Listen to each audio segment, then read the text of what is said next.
Oh, this is Tesla. This sick. I want one. I'm sold. This looks so cool. Look,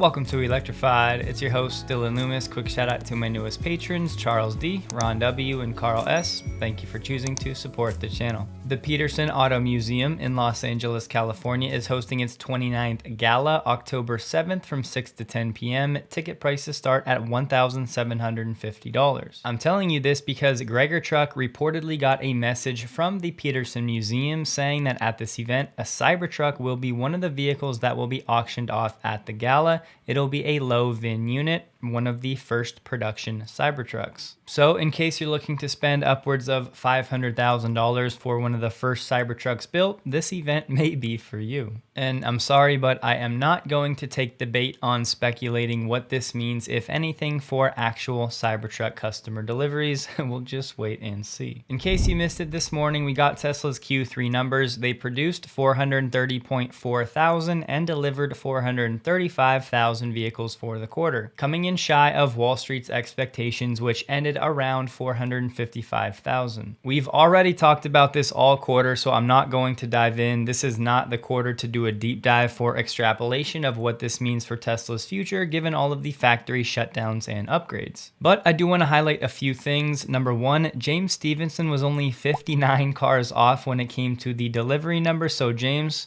well done, sir. 2, Tesla's days of inventory number still sits at 16, in line with quarter 2. And for some context, most of the industry is sitting between 40 and 70 days of inventory, if not even over 100. So Tesla at 16 is still an awesome figure. 3, Tesla's year-to-date deliveries through quarter 3 now sit at 1.324 million, meaning to hit that 1.8 million number for the year, they need to deliver 476,000 in quarter 4, which if the Model 3 Highland ramp goes well, they should be able to do. 99 times out of 100, I'll be the guy trying to shift everybody's focus back to the bigger picture. So with all of the factory shutdowns and upgrades, with interest rates where they're at, with Tesla dealing with the Osborne effect given the Model 3 upgrades and now a Model Y slight upgrade, there's going to be people waiting to see what Tesla's next move is. All of those factors together, we really should be expecting some lower sales figures for the time being. Despite all of those challenges, Tesla is still on track to hit its annual guidance for the year, so to me, everything looks just fine. We also got an interesting new Tesla stock note from Morgan Stanley. They said, "We're hearing increasing feedback from fleet managers and franchise dealers on the downstream challenges of rapid EV adoption. We anticipate the rate of change of EV penetration may disappoint as investors, consumers, and regulators contemplate the hidden costs of diversification from a Chinese-dominated EV supply chain into a market where many players have yet to prove viability of the business model." Then they share some anecdotes from some industry executives on this EV transition. So, given these few anecdotes, Morgan Stanley is now pretty bearish, expecting 9% US EV penetration by 2025 and 25% by 2030. part of which is due to the current inability of EV players to manage the flow of repairs in a timely manner, a challenge Tesla has been dealing with for a decade, part of why they ended up launching Tesla Insurance to close this loop and improve the process. Fancy that, insurance is apparently another hurdle for some in the industry, as we have dealers and other counterparties talking about their problems with insurance companies when it comes to EV underwriting due to unpredictable and higher physical damage loss ratios. And lastly, we have franchise dealers complaining about decelerating EV sales and rising inventories despite more incentives. Other issues, difficulty in permission for high-speed chargers, lack of trained technicians, etc. Just want to highlight, if you're new to the story, these are all problems that Tesla again has been working on and solving for the past decade. So even if the EV transition does slow over the next 2 years because of these hurdles, this in a way will actually only benefit Tesla because they will once again become one of the only EV makers actually producing compelling vehicles. Great for Tesla, not great for the EV transition at scale. Given all of this, Morgan Stanley said yet again they expect EV spending by OEMs to slow down as they reshift their focus back to their profitable ICE and/or hybrid vehicles, aka the competition actually running away. I won't read this section to you, so pause if you'd like, but here they talk about what I just said in a bit more detail, explaining how Tesla may find itself in a more dominant position when you layer in the impact of the IRA. You gotta love their very scientific EV penetration chart. More importantly though, they said, "We believe Tesla is uniquely positioned to lead engineering and cost improvements that have yet to truly unlock the scale potential of the EV economy." Simply put, we're at a turning point for legacy automotive. They're now standing face to face with all of the challenges of making EVs at scale, and they have to ask themselves the question, do they push through and continue to lose money, or do they tone it back, rely on their ICE vehicles that are profitable, and wait to see what happens with the market? We got a pretty awesome new video from Jay Leno, Dan Priestley, and Franz talking about the Tesla Semi. I'll just share a few of the main takeaways I had from the video. Dan Priestley said that the Tesla Semi will save on average $200,000 in fuel savings in the first 3 years of operation compared to a diesel truck. The Tesla Semi has a 0.4 coefficient of drag, which compared to traditional semi-trucks, they are 0.8 to 0.9. So the Tesla Semi more than twice as aerodynamic. The Tesla Semi is indeed rear-wheel drive, but there's more to it than you might think. In the industry, steer tires are more heavily regulated and you don't want to wear them out quickly. You cannot go down to as low of a tread depth with the tires. So by removing the torque aspect, making it rear wheel drive only, you can actually elongate the life of the steer tires, which for the Tesla Semi are the ones in the front. Dan also said how the Tesla Semi would use many of the other parts from other Tesla vehicles like the Cybertruck, which will help when it comes to economies of scale. One example, the Tesla Semi is using the same screens from the Model 3 and Y. Dan also said when it comes to the automatic regen levels on the Semi, you can adjust it simply by feathering the accelerator, never actually having to touch the brake. Fun fact, the #1 cost for workers' comp is actually workers falling off the truck, so Tesla spent extra time when they designed stepping in and getting out of the vehicle. The Tesla Semi does indeed have air suspension. There's still no public price, but comparable to other electric heavy trucks, they're very comparable,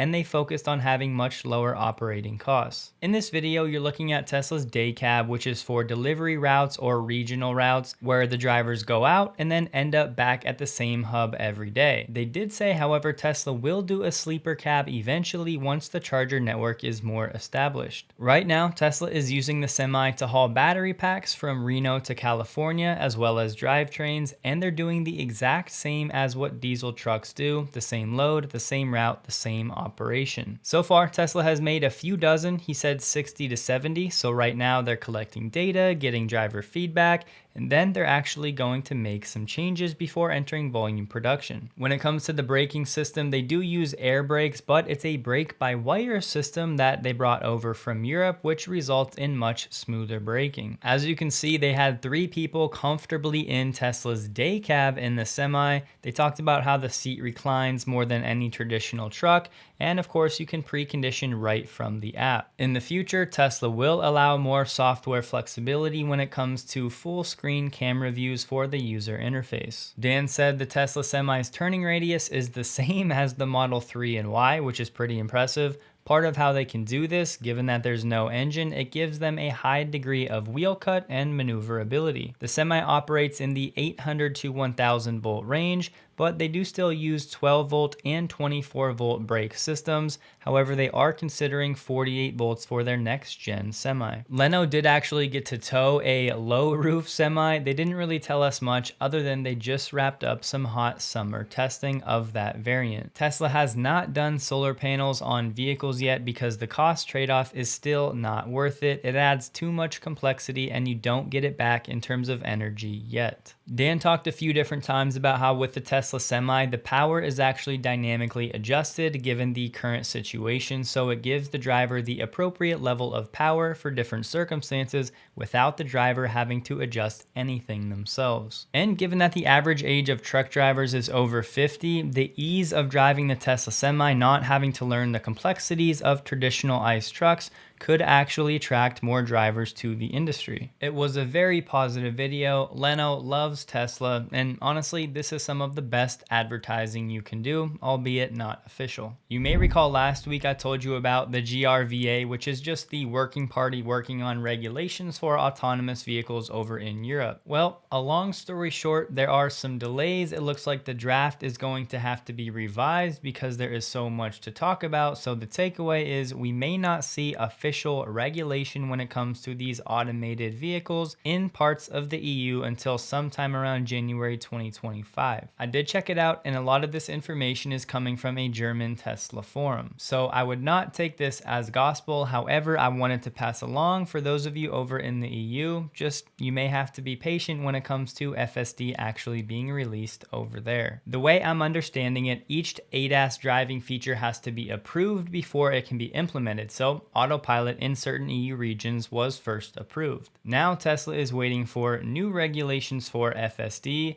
Maybe there are some workarounds here when it comes to each country specifically if they had their own permit or regulation, but certain countries may just wait to see what the GVRA decides from a higher level. We have to check in on Ford and the F150 Lightning, as now they're seemingly canceling high volumes of orders due to quality checks. And today, Ford confirmed exactly that. We have Ford now working to match 23 supply levels with demand as the company prepares to change over to 2024 Lightning production later this year. As a result, we have canceled some dealer stock orders not submitted as pre-sold for model year 2023. Our manufacturing team is critical to our quality efforts because they are the last line of defense for delivery to our customers. We've identified a couple of additional areas where we believe additional checks are necessary as we ramp production. The issue is not safety related, and there are some numbers being thrown around, but I have not seen anything official when it comes to cancellation numbers. I believe over the weekend it was the car dealership guy that first broke some of this news. Customers began receiving emails saying Ford has actually canceled all the incoming F-150 Lightnings that were getting built. This from a sales rep at a Ford dealer. I haven't seen Ford make this official, but could it have something to do with the UAW strikes? Because there was this also shared by car dealership guy. Ford is losing parts distribution this morning, which was last week. I work at a Ford dealer. The parts manager just told us we're cut off from anything that has not already shipped.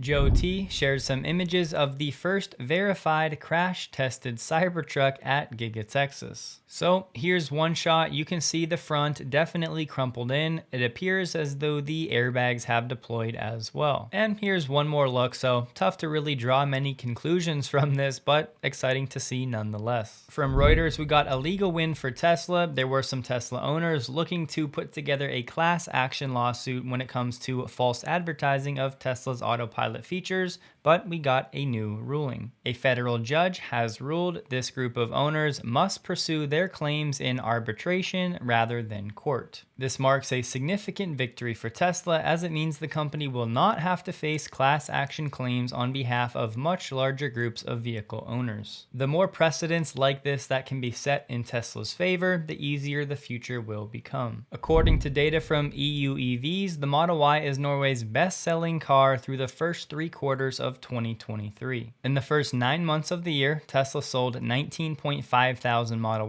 Ys, more than 2,000 units more than the 4 closest competitors combined. Those competitors being the ID4, the Skoda Enyaq, the ID Buzz, and the Toyota BZ4X. In France, we have La Tribune reporting that in September, Tesla sold 5.5 thousand vehicles, which were all Model Y, by the way. They had no Model 3 sales in September, and Tesla actually made up 3.55% of the overall French auto market for the month, and electric vehicles were up around 19%. In evaluating those, Tesla was determined to be the best value for Eanes ISD taxpayers. And we can get those vehicles in 60 days.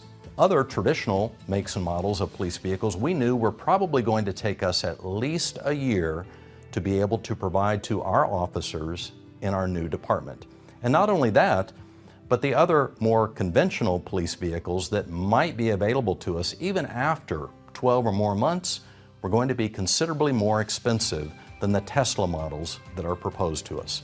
And that's why we're recommending the Tesla as the best value and the most cost-effective option for Eanes ISD taxpayers and our new police department. On X, Nick shared that his application for the San Diego Gas and Electric VPP through Tesla was accepted, and we get an update: 244 fleet homes are now enrolled in this program. So those San Diego Gas and Electric customers with Powerball are up and running. Something to keep an eye on in the weeks ahead: Holmar said he just got word that Tesla is delivering cars with FSD installed out of the box, meaning if you purchase FSD when you configure your Tesla, rather than taking delivery and then have to wait for a software update to actually activate FSD, it'll already be installed and ready to go. And this is speculation on my part, but there's a chance this means Tesla is moving to one main branch for the user interface and FSD, which would mean the FSD beta group would not have to wait months and months to get the rest of the features that everybody else already has. Over the weekend, Tesla China only so far has out of nowhere released what I'm calling a partial refresh of the Model Y. One of the main new features, the interior ambient lighting. They've also moved over to the new softer textile materials rather than the wood in the prior version. And rather than the silver 19-inch Gemini wheels, they now have them as black or gray, depending on who you ask. Either way, I certainly prefer this color. Clicking around the Tesla China configurator and the official Weibo post, I was not able to find anything about a rear screen for the Model Y, so that's why, part of why I'm calling this a partial refresh. So no, I do not think this is the full-on Project Juniper that we're expecting still sometime maybe Q3 of 2024. This would just be to hold people over until that time. And for now, they're offering these new features at the same price as before. And from Chris Zhang, who can be somewhat hit or miss, so keep that in mind, he said, in addition to ambient lights, drive units, and wheels, Model Y also brings hardware 4.0 and noise, vibration, harshness reduction kits this time. But when it comes to the features, there's still plenty of confusion, so I would urge caution with all of this because we also have Car News China saying they contacted Tesla's PR in China about hardware 4. The company confirmed it is not featured on the updated Model Y, which still has hardware 3. Car News China did confirm the faster acceleration at 5.9 seconds, a full second faster than before. But that's only for the Model Y standard version, as the long range and performance remain unchanged when it comes to acceleration and power. They're also saying the Model Y standard range got an increase of about 5 miles in range, and the long range got a 17-mile increase, performance variant unchanged. Also, as far as I can tell, no ventilated seats and no official word on when this might come to Fremont and Austin, but if I had to guess, I would again be setting my expectations maybe Q1 2024. But then again, is there a world where this recent shutdown at Austin has something to do with this? I would say it's possible, but I'm not getting my hopes up. The way I'm interpreting this partial refresh, it was just Tesla taking the lowest hanging fruit so that more people don't wait for the full-on Project Juniper refresh of the Model Y. It may also help to streamline production and have more of the same parts used, especially when it comes to that dash and the ambient lights, having it on the 3 and the Y. In time, we'll learn officially what the real changes are and are not, but either way, to have it at the same price, You love to see it. From Drive Tesla, they just opened a new supercharger in Richmond, British Columbia. It'll be the newest and also the largest in the country. On Friday night, Tesla turned on a 40-stall V3 supercharger site on Garden City Road. $22 per kilowatt hour and no peak or off-peak hours for now. It's the third supercharger open to Richmond, bringing some more capacity to the city right outside of Vancouver that has one of the largest Tesla owner populations per capita in Canada. I thought this was an interesting data point. So far, we have about 25% of countries globally planning to phase out gas vehicles. Two caveats I would add. One, you have different timelines for different locations, and two, a lot of these are still being challenged, and depending on the political situation and any changes, these could of course change. I still believe if we just let the free market play out here, EVs would win the future in time, but anything to expedite the process is going to be a win in my book. Rivian also dropped its Q3 numbers, produced 16.3 thousand, delivered 15.5 thousand. More importantly, they remain on track to deliver their 52,000 annual production guidance. Comparing quarter over quarter for Rivian, if you go back in quarter 2, they produced 13.9 thousand and delivered 12.6 thousand. So they're making progress in a pretty challenging macro environment, so really good for them. A quick UAW strike update. Last Friday, Mary Barra was seemingly a bit frustrated, saying it's clear that there is no real intent to get an agreement. She said, "It's clear Sean Fain wants to make history for himself, but it can't be to the detriment of our represented team members and the industry. The UAW is pitting the companies against one another, but it's a strategy that ultimately only helps the non-union competition." In response, the UAW said that Mary Barra did not show up to bargaining this week. Fain said, "We're not out here just for the heck of it. We're out here because GM and the three companies screwed around for over 7 weeks and did not get into bargaining with us." And just today, GM said it was indefinitely laying off 160 workers at plants in Indiana and Ohio. The word is the UAW is holding new bargaining sessions with the GM and Stellantis today, and the union said it did reach a new labor agreement with Volvo Group-owned Mack Trucks. JP Morgan estimating the strike so far has cost GM $191 million and Ford $145 million. Just so you know, I'm adding this article to the prediction tracker, so at the end of 2024, we can come back and look at all of these new vehicles that were supposed to be released in 2024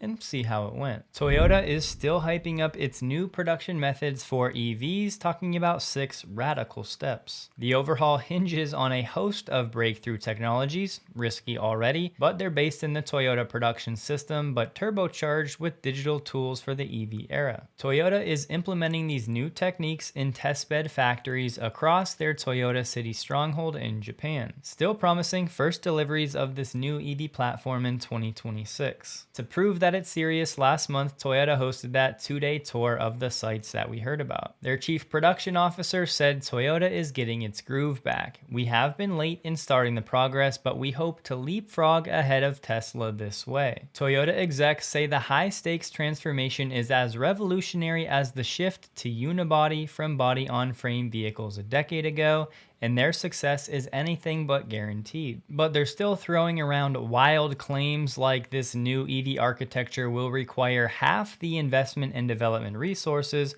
but the vehicles will double their range thanks to better batteries. The CEO said, "I'm going to utilize Toyota's skill to change the future of car making. Sometimes we might have to destroy the conventional way of production." One method Toyota will be using: software and virtual world representations. They use a wall-sized video screen to interact with these 3D digital models of possible line designs that are overlaid onto existing factory floors. They said this should halve the time it needs to retool a new vehicle line and cuts equipment costs by a quarter. Method 2, Toyota's GigaCast technique, which we know all about. However, engineers are cautioning there is still a lot of work to do before mass production can begin. For now, Toyota only has 1 gigapress, and by 2026, it'll need more and bigger ones. This ToyoBev is just the name for this hypothetical car that Toyota is developing. Then they go into battery claims. I won't waste your time. They've made outlandish promises in the past. But funny enough, Toyota engineers say they've cracked the code of solid-state batteries. Well, let's see it. They go on to talk about a new body and paint shop and moving from welds to considering bolts and other things, which if you're picking up on it sounds a lot like Tesla. Then they go into a self-propelled assembly line where camera and LiDAR sensors can be installed along the factory pillars to keep the car on track and clear of workers. And here's one of their logistic robot vehicles moving cars around parking lots to load onto car carriers. And they said the company wants to eventually supplant the lot's 22 human workers with 10 robots. A production officer said, "We have a long history of success. This can be both a strength and a weakness. It's sometimes difficult to have a breakthrough, but we'd like to say that in times of a pinch, there also comes an opportunity.